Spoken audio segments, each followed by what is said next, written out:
Programme ইয়াতে যৌথভাৱে কৰিলে হেল্থ আৰু গডৰেজ কি ক'ব আপুনি? নমস্কাৰ, মই ডক্টৰ আইনুল হক। মই গডৰেজ এগ্ৰ'ভেটৰ টেকনিকেল ছাৰ্ভিচ ডিপাৰ্টমেণ্টটো চাওঁ। এতিয়া মানে আমাৰ এই বৃহত্তৰ ডিমাকুছী অঞ্চলত আজিৰ এই মিটিংখন পতাৰ উদ্দেশ্যটো হৈছে যে মানুহখিনিক মূলতঃ এৱাৰনেছ কৰাটো। ইয়াতে যথেষ্ট যিহেতু আমি গমেই পাওঁ যে পিগ ফাৰ্মিঙৰ যথেষ্ট সম্ভাৱনা আছে আৰু পিগ ফাৰ্মিঙৰ থ্ৰুদি আমি যথেষ্ট ইনকাম বৃদ্ধি কৰিব পাৰোঁ, ঠিক আছে।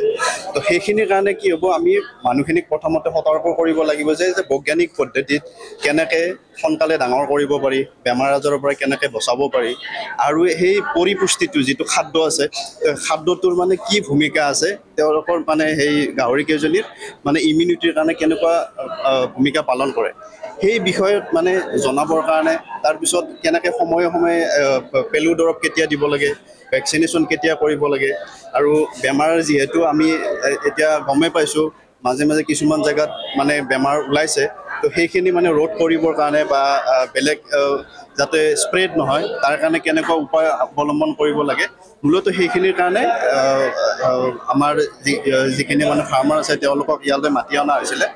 তাৰে ভিতৰত এতিয়া আমি গডৰেজৰ ফালৰ পৰাই মূলতঃ যিটো খাদ্য আছে, যিটো ফিড আছে, তো ফিডৰ মানে কি ৰোল আছে ইমিউনিটিৰ ক্ষেত্ৰত, বা কেতিয়া কোনটো খাদ্য দিব লাগে, কোনটো ষ্টেজৰ পৰা কোনটো ষ্টেজলৈকে কি খাদ্য দিলে সোনকালে গাহৰিখিনি ডাঙৰ হ'ব, সোনকালে ডাঙৰ হ'লে তেওঁলোকৰ কি হ'ব, সোনকালে বিক্ৰী কৰিব পাৰিব। তো বছৰত যাতে মিনিমাম 2টা বেটছ এজনী গাহৰিৰ পৰা উলিয়াব পাৰে, তাৰ কাৰণে মানে কি কি কৰিব লাগিব, সেই গোটেই বস্তুখিনিৰ মানে সামৰণি সাৰাংশভাৱে সকলোকে বুজাই দিয়া হৈছে। তাৰে ভিতৰত যিখিনি আমাৰ ফাৰ্মাৰ আহিছে তেওঁলোকে যথেষ্ট ভাল ফাৰ্মাৰ, ইণ্টাৰেক্টিভ হয়, তেওঁলোকেও বহুত জানিব ইচ্ছুক আছে, বা আগৰ পিনে গৈ কেনে তেওঁলোকে কেনেকৈ কামখিনি কৰিব লাগে। মূলতঃ হৈছে ব্ৰিড, ফিড আৰু মেনেজমেণ্ট, যে জাতটো ভাল হ'ব লাগে, ফিডটো ভাল হ'ব লাগে, আৰু প্ৰতিপালনখিনি ভাল হ'ব লাগে। এই তিনিওটা বস্তু লগ লাগিহে আমি এজন ভাল ফাৰ্মাৰৰ ভাল ইনকাম বৃদ্ধি কৰিব পাৰোঁ, ঠিক আছে। তো সেইখিনিৰ ওপৰত মূলতঃ আলোচনা কৰা হৈছে। বিটিআৰ চৰকাৰে যিহেতু পিগ মিছন এটা খুলিছে, তেওঁলোকে মানে খেতিয়কবিলাকক যেনেকুৱা প্ৰপাৰলি তেওঁলোকে ডিষ্ট্ৰিবিউশ্যন কৰিব লাগিছিলে সেনেকুৱা দেখা নাই।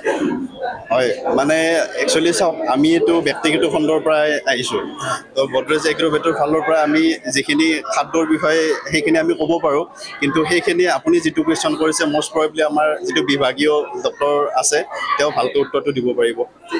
এদিনা কাৰ্যসূচী যিহেতু আজি গাহৰি পালন আৰু তাৰ সজাগতা ইয়াৰ প্ৰশিক্ষণ শিবিৰ অনুষ্ঠিত কৰিলে, কি ক'ব? নমস্কাৰ, পোনপ্ৰথমে মই ডক্টৰ লিঅ'স্মিতা বুঢ়াগোহাঁই, এই অঞ্চলৰ মই পশু চিকিৎসা বিষয়া।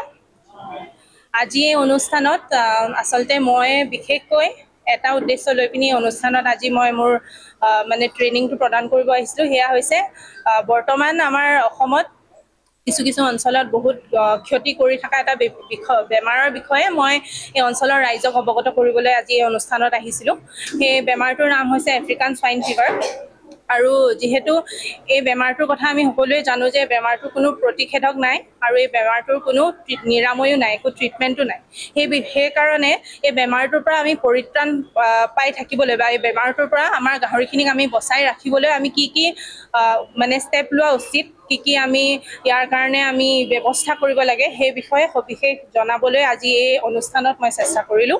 আমাৰ এই ডিমাকুছী অঞ্চলৰ আৰু এই ডিমাকুছী ওচৰ পাজৰ যিমানবোৰ অঞ্চলৰ ৰাইজ, প্ৰায় 150জনমান ব্যক্তি আজি এই অনুষ্ঠানত উপস্থিত আছিল বুলি মই জানিব পাইছোঁ, আৰু সেই গোটেইখিনি মানুহকে মই এই বিষয়ে সবিশেষ জনাবলৈ মই এটা প্ৰচেষ্টা আগবঢ়ালোঁ। বিশেষকৈ যিটো অসমৰ যিটো গাহৰি পালকসকলৰ যি সাৱধানতা ল'ব লাগে এইবিলাক দেখা নাই, মানে ফাৰ্মিং চিষ্টেমটো খুব মানে কম, আৰু তেনেকেতো আপুনি কি কৰিব?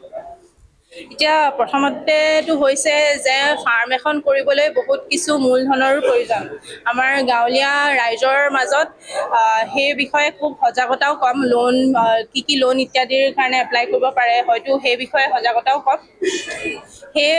তাৰ বিষয়েও আমি যিমান পাৰোঁ সকলোবোৰ অনুষ্ঠানতে সজাগতা আমি দিবলৈ আমি চেষ্টা কৰোঁ। আমাৰ ডিছপেঞ্চাৰীটো পশু চিকিৎসালয়তো যিমানবিলাক মানুহে আহি আমাক লগ ধৰে সকলোকে আমি তাৰ বিষয়ে অৱগত কৰিবলৈ চেষ্টা কৰোঁ।